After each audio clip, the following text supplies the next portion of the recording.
Get ready for the countdown. 10, 9, 8, 7, 6, 5, 4, 3, 2, 1, 0.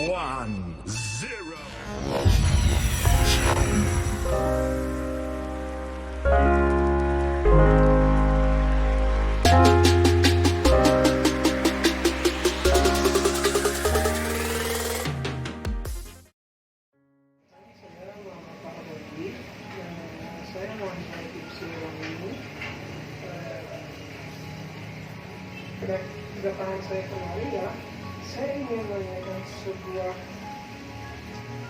pertanyaan mengenai cara pembelajaran Google yang terjadi pada masa pandemi seperti ini.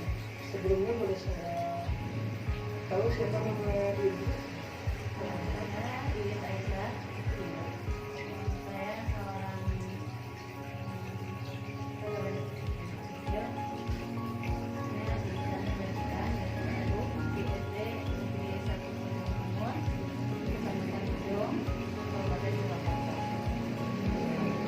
Sebelumnya apakah Ibu mungkin mempunyai anak yang masih sekolah atau kemudian kebetulan anak ibu yang pertama masih kuliah masih semester 7 sekarang sekolah ini, dan yang kecil masih di bangku sekolah SMK kelas 2 sekarang, kelas 11 masih di sekolah ini juga.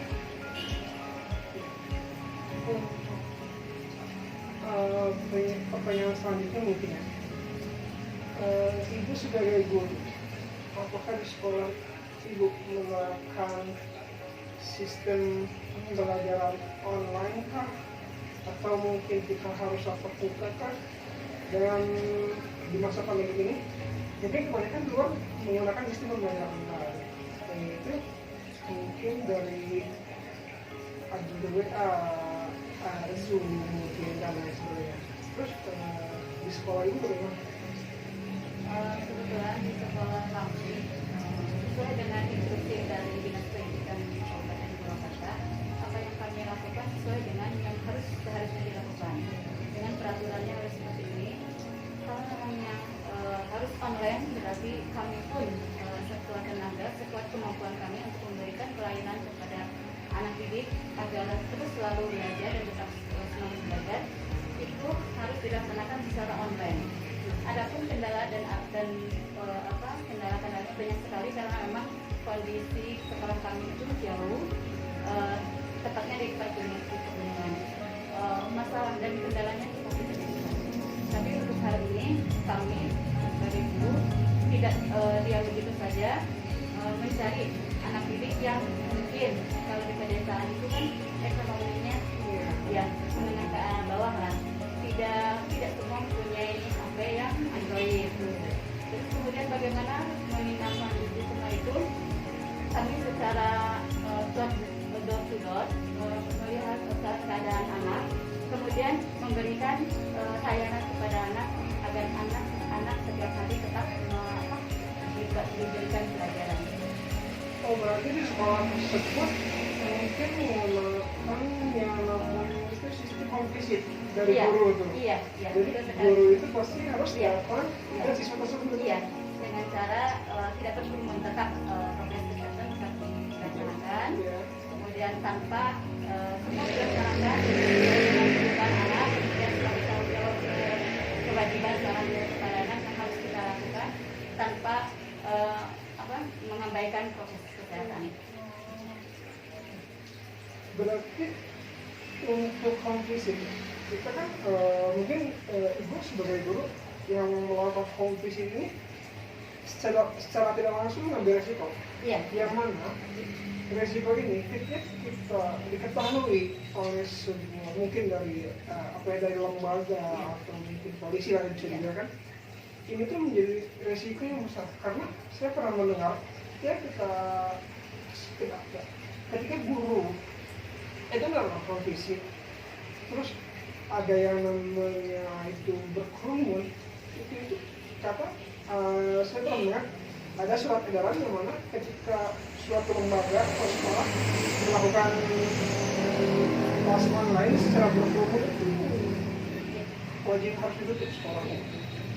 Makanya dalam waktu itu setiap guru itu ke rumah masing-masing tidak berkerumun, hanya memberikan buku tema saja untuk pembekalan setiap siswanya diberikan satu buku agar siswa bisa setiap hari membuka buku, membaca buku dan belajar tanpa berkerumun. Jadi kita hanya menghadapi satu anak saja, dan itu pun tidak terlalu lama. Ya, terus kemudian apa yang dilakukan guru ini memang harusnya tidak boleh, tapi karena kemanusiaan melihat kalau sudah di bawah itu miris, anak tanpa ada dibekali, dijajali dengan pelajaran satu main tetap aja kan anak itu tidak tahu apa-apa.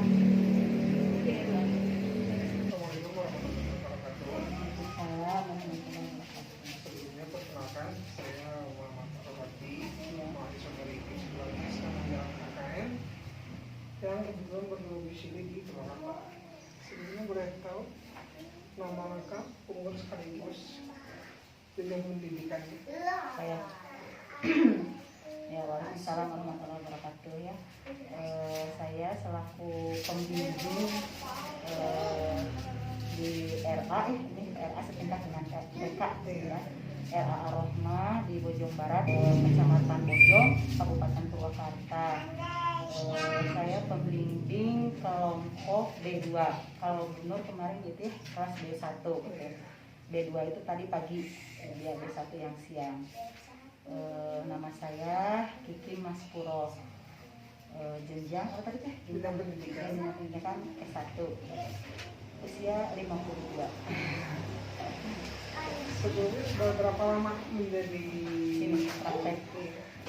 Dulu teh 2000, berarti sekarang 2000 masuk ke tahun 2000.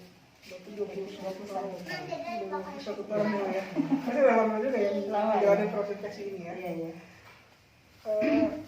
Untuk perasaan bagaimana perasaan ketika awal mengajar anak-anak mungkin ya. Iya.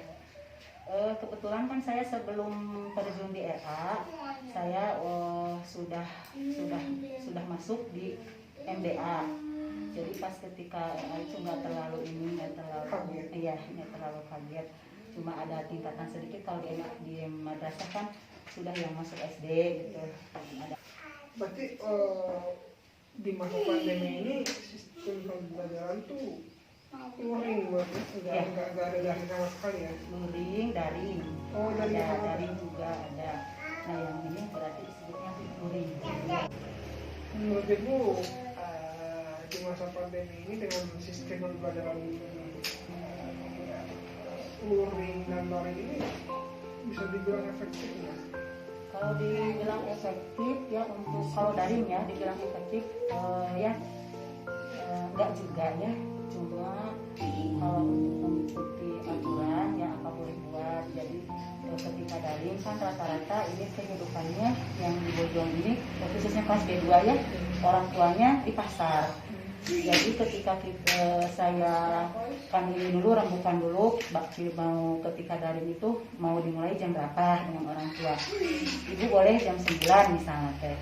Tapi kan kebanyakan yang di pasar, jadi nggak dibuka langsung gitu. Jadi ketika menyebarkan materi yang disampaikan ketika daring itu macam-macam jamnya gitu.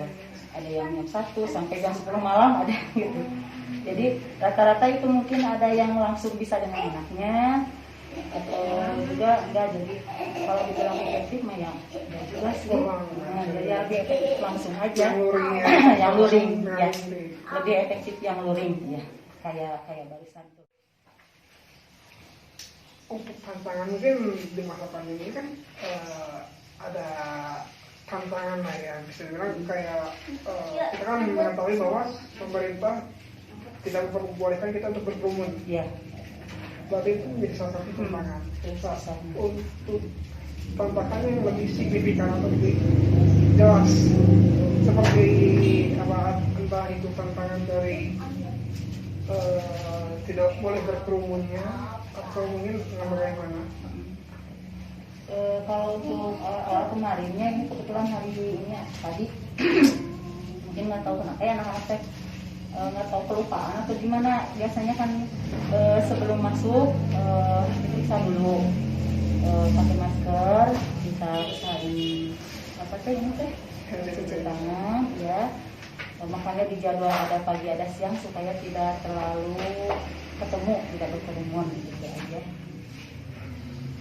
Kalau disatuin pastilah ininya susah. Ini juga udah ada susah kalau jaga jaraknya, yang bisa jaga jarak. Karena mungkin kan karena anak juga kan, karena Jadi susah ininya. yang ngatur mengatasi tantangan apa ya, mengatasi tantangan itu seperti apa? Apakah ada caranya nih? Mungkin tadi ibu sudah bilang dengan dibagi dua jadwal kan. Kalau untuk selain dari dua jadwal itu, kayak mungkin Prokesnya gitu. prokesnya. Kalau untuk masker kayaknya udah paham ya, udah pakai masker, cuci tangan itu. Kalau di sekolah ada kan ya cuci tangan ini sini aja itu pakai. Atau ada anak yang sudah ngerti langsung minta izin cuci tangan di kamar mandi, yang mau pakai ini ada.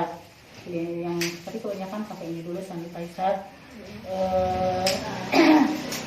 Itunya sih solusinya panggil dipanggil anaknya satu persatu, tapi waktunya yang nggak cukup. Waktunya. Mungkin ini menjadi pertanyaan terakhir ya. Bagaimana ibu sebagai pembimbing memberikan motivasi terhadap anak supaya dia ingin tetap terus belajar gitu di Ya. masa seperti ini. Iya, memberi semangatnya ya. Kan anak-anak lebih suka ini. Saya tanya anak-anak lebih suka daring atau lebih suka langsung ketemu sama ibu. Anak-anak kebanyakannya lebih suka langsung. Mau ketemu katanya gitu.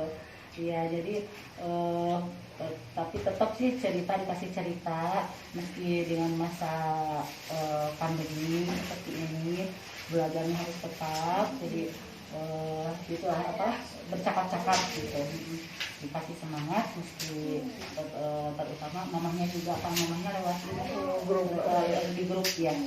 Jadi mohon bantuan tetap kerjasama dengan mamahnya. Jadi yang semangat itu bukan hanya harus pembimbing di sekolah, tapi mamahnya juga di rumah, khususnya ketika daring gitu.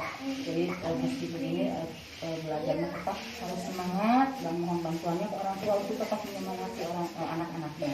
Kalau anak-anaknya sih kayaknya semangat ya. Kalau mereka Mungkin untuk dari itu coba monoton ya untuk si anak itu ya kayak bikin malas jenuh karena mereka bertemu dengan temannya. iya itu sih yang dia punya alasannya. Paling utama itu mau ketemu sama teman-teman, mau ketemu sama guru gitu. Jadi langsung mau ketemu langsung kebanyakannya. Kalau itu mungkin kalau ring itu mungkin dia kan jadi semangatnya itu pertama memang ketemu dengan ibu Gunung, terus dengan teman juga gitu. Mereka ada teman sebaya gitu loh belajar. Kelihatan excitednya beda. Ada kegembiraan sendiri baca. Mungkin itu saja yang saya tanyakan. Sebelumnya mohon maaf bila